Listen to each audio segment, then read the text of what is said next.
Hello, everybody. Welcome into GSMC's Down by Contact Sports Podcast. I'm your host, Jeremy Lapidus.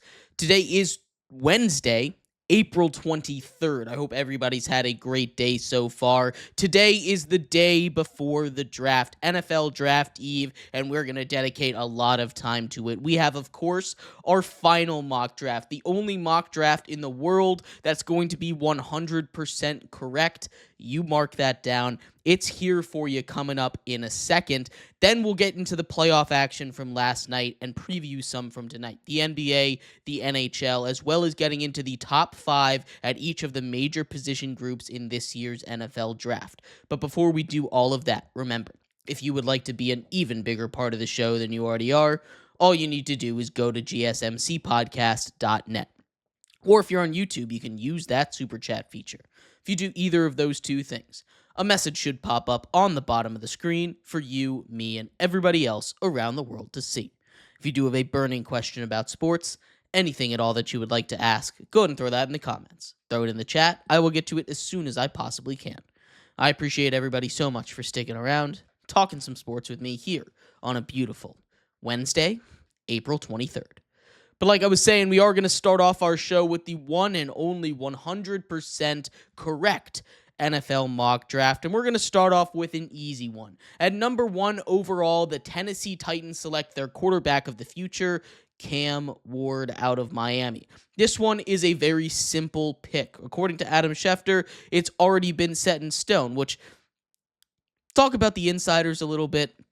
During draft night, we like to turn them off. If you would like to turn them off on draft night and see how correct my draft was, we're going to be doing a live draft show starting at 7:30 tomorrow, so make sure you tune into that. Me and Matt, another show host here at GSMC, will be going over everything throughout the draft, live reacting, so make sure you turn into that. Because at pick number 2, we have our first of a kind of 50-50 on this one, where the Cleveland Browns, I have selecting the best overall prospect in this draft in wide receiver / cornerback Travis Hunter out of Colorado. This one, of course, is going to be a little bit interesting. The Cleveland Browns kind of need everything right now. Getting a guy like Abdul Carter out of Penn State would be huge for them. Putting him next to Myles Garrett, that would be one of the best front 4 in the league immediately. But getting a talent like Travis Hunter is hard to pass up, and everything I've been hearing, it seems like Travis Hunter is a lock to go number 2 overall to the Cleveland Browns, unless, of course, they trade back. But at this point, I just don't think teams are going to be able to trade until at least late in that first round. We're talking around the 20s. At pick 3, the New York Giants select the best player available in edge Abdul Carter, the best defensive player here on the board, unless you're counting Travis Hunter, who can go both ways here in this draft. Abdul Carter is a freak of nature on the edge. He's going to join a really solid pass-rushing tandem that's already set up in New York, pairing him up with Brian Burns and Dexter Lawrence and Kayvon Thibodeau. That is going to be a very dangerous defensive line for the Giants. The question is, can they do anything with it? The New England Patriots sit at 4, and I could see them trading out of here, but instead I have them taking offensive lineman Will Campbell out of LSU. Will Campbell is the best offensive lineman on the board here. We can talk about potentially Josh Simmons, but he has injury concerns with him, so that's something that I think is going to hurt him a little bit further down the line. I'm taking Will Campbell at number 4 overall to the New England Patriots. At number 5, all of my previous mocks, I had the Jacksonville Jaguars selecting defensive lineman Mason Graham, but all of the noise coming out of Jacksonville's camp right now is they are gung-ho for offense under new head coach Liam Cohen. I'm going to stick that way now. I have him taking wide receiver Tetroa McMillan out of Arizona, the wide receiver 1.5, again, with Travis Hunter there. It's kind of tough to rank wide receivers and corners this year, but Tet McMillan is going to be amazing out of Arizona. You pair him with a number 2 next to Brian Thomas Jr., BTJ, and T-Mac. That's going to be a very dangerous combination, and that's exactly what Trevor Lawrence needs. They already have the running backs in place. I've seen a lot of buzz around them potentially taking Ashton Genty, but they have a solid running back room already. They've got ETN back there, as well as having Tank Bigsby, both of whom have shown that they can be successful runners in the NFL. I don't think that I don't think that running back is as huge of a concern for them, and they can get one of those in the second round. I don't think Ashton Genty is really a huge get for them, so I'm having them take Tetroa McMillan at number 5 overall. At number 6, the Las Vegas Raiders locked in with running back Ashton Genty. They know what they want. They brought in Geno Smith. They need a running back for the system under Pete Carroll to run successfully, right? Ashton Genty is going to be that guy. He's exactly what you need out of Boise State. He goes number 6 overall to the Raiders here. Setting up at number 7, probably the most interesting pick of the draft to me. At number 7, the Jets can go in a lot of different directions. The Jets can take an offensive lineman. They can take best available. They can go defense. They can go safety. They can go corner. They can go wide receiver. They can literally do anything here, and it wouldn't be a bad pick. But I have them addressing the offensive line. I have the New York Jets taking offensive lineman Armand Membu out of Missouri. A big guy. Honestly, I don't think he deserves to go this high, but he's a big riser from the combine. He moves fast, he's strong, he's physical, and I think the Jets are going to take him here in the top 10 at number 7. This is one that I think I'm kind of circling to be a bust this year, but the Jets take Membu here to help reinforce that offensive line. At number 8, falling right into their laps, the Carolina Panthers get defensive lineman Mason Graham. He, I think, is the second best defender on this in this year's draft. The third best overall player, if I had to make a big board, is Mason Graham. I love what he does in the middle of the field for Michigan, what he's going to do in the middle of the field for whoever takes him. Mason Graham at number 8 to the Panthers is a steal. That's an excellent pick for them. At number 9, this is where I have the second quarterback off the board in Shedeur Sanders. I've seen a lot of buzz saying the Saints were not interested in a quarterback, but with what's going on, it's kind of hard to run it back with your current quarterback room. You need a real option, and getting a guy like Shedeur Sanders in there, I think, is going to do a lot. Get him in a city like New Orleans; he can handle it. I think it's going to be a great fit down there. He already kind of wears those colors, black and gold, in college. It's not going to be too difficult of a jersey swap. I like Shedeur Sanders down in New Orleans. At number 10, the Bears have been rumored to trade up for Ashton Genty. The Bears have been rumored to take a running back here, but I think they finished their offensive line rehaul, taking what I think could potentially be the best offensive lineman in this draft in Josh Simmons out of Ohio State. Josh Simmons, I think, is really a big wild card in this draft. I've seen him go as high as 10, where I have him mocked, all the way down to out of the first round, which is really possible. He, of course, has a scary injury right now, but he seems like he's doing a lot better, and I really like what he has. I think he has the ability to be the best offensive lineman in this class overall, and the Bears would get a steal if they're able to get Josh Simmons out of Ohio State at number 10. The San Francisco 49ers are up next, and I think they need a corner more than anything. You can go best available here. There's a lot of great talent available, but also I think the best available might just be Will Johnson. Will Johnson out of Michigan is my pick for the San Francisco 49ers. The San Francisco 49ers, of course, this year need a lot. They lost a lot of talent in the offseason, and getting a guy like Will Johnson to really cover up on the back end is going to do a lot. They lost a very talented corner. Replacing him is going to be huge. I have him taking a corner in Will Johnson at number 11. At number 12, the Dallas Cowboys stick in state and get Texas wide receiver Matthew Golden. He ran an incredibly fast combine time, a very productive receiver at the University of Texas, and we know how Jerry loves his flashy picks. We know how Jerry loves his hometown kids. This is the best of both worlds. Matthew Golden out of Texas goes to Dallas, playing for the Cowboys. At 13, his teammate Jahdae Barron, I have going to the Dolphins. The Dolphins, of course, going to move off of Jalen Ramsey. They need a lot of help. I would have gone offensive lineman if they hadn't had a trade in the works for Jalen Ramsey, but now that cornerback room looks even weaker than the offensive line. They need to address that, getting what I think could be the best corner on the board in Jahdae Barron out of Texas. That's back-to-back Texas picks for you. The Miami Dolphins get a really good one at pick number 13. At 14, it also kind of feels like a lock, but it feels like one of those picks that I think is going to throw a lot of people off. I like the Colts to take an offensive lineman after losing both a starting guard and a starting center, but the options over there just aren't that great after Membu, Campbell, and Johnson, and Simmons, I should say, all off the board before before the pick number 14 is on the board. So I have him taking tight end Tyler Warren out of Penn State here. He's a do-it-all, kind of Taysom Hill-ish kind of guy.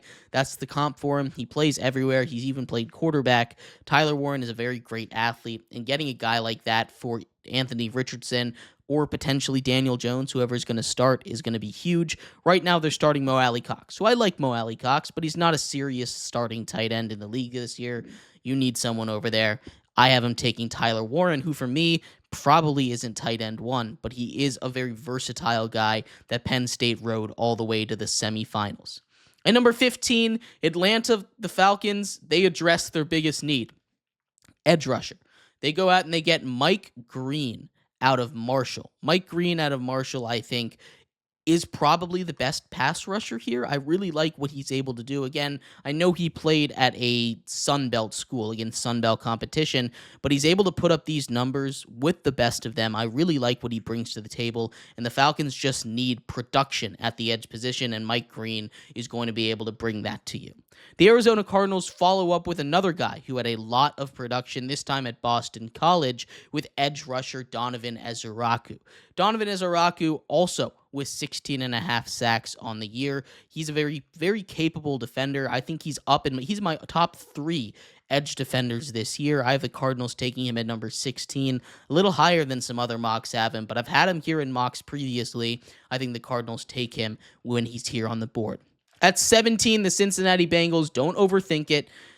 They take a huge need of theirs at linebacker, Jalen Walker out of Georgia. Jalen Walker is a kind of hybrid player. He can play linebacker, can play edge rusher, and getting him in that Bengals system, having him that freedom to play around in a bunch of different defenses is going to be wonderful for them.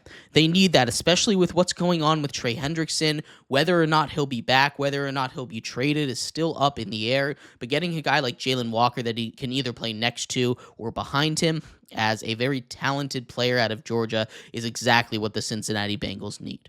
The Seattle Seahawks thank their lucky stars that they got a pick here. At number 18, they are selecting Kelvin Banks Jr. out of Texas. He's a very capable offensive lineman, someone that can move inside, play guard, or play tackle. They need a fix on that offensive line, and getting a high draft pick at number 18 like Kelvin Banks, who I've seen mocked at number 7 to the Jets. He's someone that could go a lot higher, but I think his spot is here at number 18 to the Seahawks.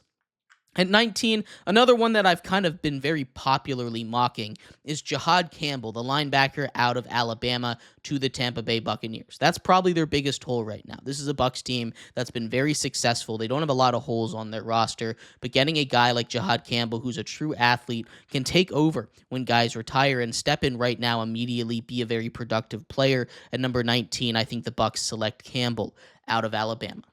At pick 20, the Broncos on the clock could go in a lot of different directions. They could go and take a tight end. There's a couple great tight ends still available. I see them taking a running back here, though. I have them taking Omarion Hampton out of North Carolina. He seems to be that consensus number 2 overall running back in the NFL draft this year. It's a very deep class when it comes to running backs. I've got him in the top 5. Not quite at 2, but Omarion Hampton, I think, is someone that the Broncos could really use in Sean Payton, a physical, strong runner out of North Carolina. I'm having the Broncos take him at number 20.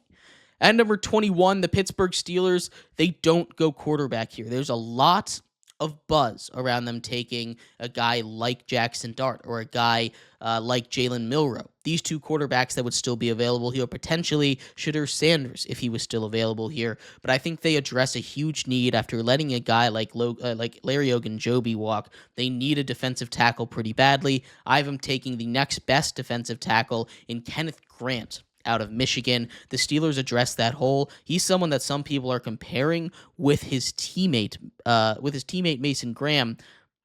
I just don't see that. He's not quite as good there, but that is a really solid pick to fall to you at number 21. At 22, Jim Harbaugh gets another Michigan man in tight end Colston Loveland out of Michigan. The Chargers need pass catchers, whether that's a wide receiver or a tight end. They just need more skill positions. But we know how Harbaugh loves to play. Getting a guy like Loveland, who played in his system before, has some of the best hands in college football.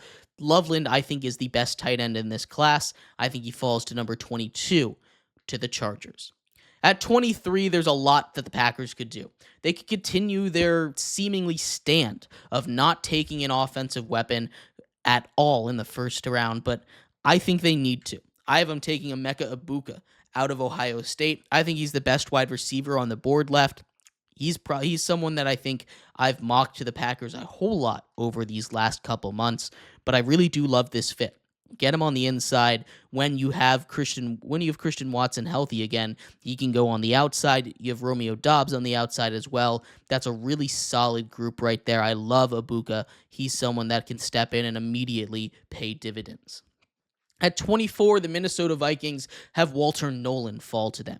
He's fallen a lot. I've seen him get some buzz all the way into the top 10. I don't see it. I'm not a big Walter Nolan guy, but he is someone that is supremely talented. He's quick. He's able to get past some blocks, get under the blocks. He's got a low pad level, but I like Walter Nolan to go number 24 out of Ole Miss to the Minnesota Vikings. The Houston Texans probably get their dream athlete at number 25, an offensive lineman Gray Zabel out of North Dakota State. Gray Zabel is a guy that can play center. He's a guy that can play guard. He's a guy that can play tackle, all of which they desperately need right now after moving off of basically all the important pieces of their offensive line. That was their biggest weakness last season. They need to address that immediately. Getting a guy like Gray Zabel out of North Dakota State is going to do wonders for the Houston Texans at 25. At 26, I would have the Rams take a tight end if either of the top two guys were on the board. I just can't in good conscience justify them taking a tight end right now when they have that big of a need at corner. There's a lot of great corners available. You have Trey Amos out of Ole Miss. You have Maxwell Harrison out of Kentucky. You have Siobhan Revell out of ECU. There's a lot of really great Azari Thomas out of Florida State, right? All these great corners available. I have them picking their favorite. I think their favorite is Trey Amos out of Ole Miss. I could see it going another way, but I think they're taking corner here at pick number 26. Getting into pick 27, I think we start to see a big run on edge rushers. I have Shamar Stewart going here, the darling of the NFL Combine. The Baltimore Ravens need another piece, right? They need more pass rush. They have a solid defense once they brought safety Kyle Hamilton back into that kind of role that he was so successful at last season. Their defense shaped up, but pass rush never hurts. Out of A&M, he is an athlete, and I love this pick for the Ravens. The Detroit Lions also follow suit, getting edge rusher James Pierce Jr. out of Tennessee. He falls a bit. He was in the top 10 in the beginning of my mocks, but that's okay. This is the only mock that really matters, right? The Detroit Lions get another guy to pair alongside of Aiden Hutchinson. They had a lack of depth last year. They needed to go out and get a guy. I think he's the best available at this position, and I think that's where the Detroit Lions go. The Commanders also get an edge rusher at pick 29 in Mykel Williams out of Georgia. Mykel Williams is another guy that I've seen mocked all the way up into the top 10. I've seen him mocked all the way out of the first round. I think the Commanders are a good fit for him. He's a big physical guy. He's fast, and I think they need some pressure off the edge. They need a lot of things on defense. They went and shored up the interior defensive line a little bit. Getting some edge rushers, I think, is their biggest need right now. Same thing with the Bills.